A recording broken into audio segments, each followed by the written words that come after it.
نلتقي من جديد أصدقائي في تتمة لهذا البرنامج الجميل.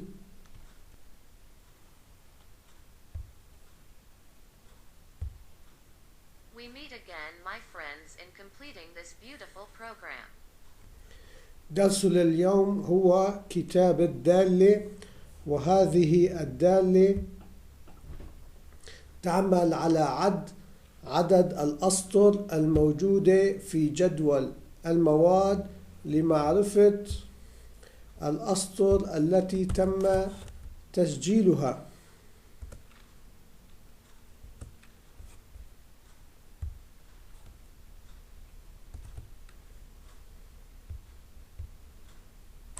Today's lesson is the book of the function, and this function works in the number of lines in the table of materials to find out the number of lines that have been recorded. هذه الدالة هي دالة count A. This function is the counta function. تعمل هذه الدالة على معرفة عدد الأسطر المكتوبة في المجال من A7 إلى A12. This function determines the number of lines written in field A7, A12. نستفيد من هذه الدالة في برنامجنا أننا ننبه المستخدم أنك توصلت إلى السطر A13 ولا تستطيع أن تضيف مادة جديدة في الفاتورة.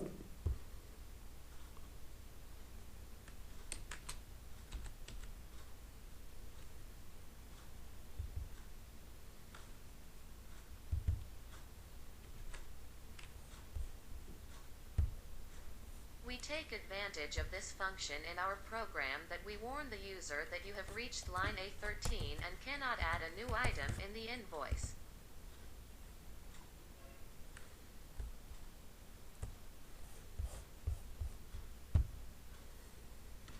عندما تكون الدالة قيمتها 6، هذا دليل أننا استكملنا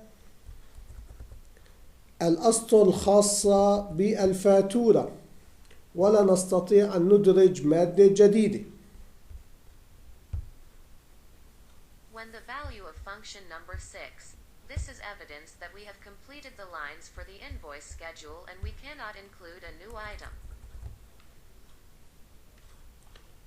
نكتفي اليوم بهذه المعلومة، نكمل غدا لنرى كيف سوف نبرمج نتيجة هذه الدالة مع زر ترحيل مادة جديدة في النموذج. We are satisfied with this information today. We will continue tomorrow to see how we will program the results of this function with a button to post a new item on the form. نلتقي غدا إن شاء الله. إلى اللقاء.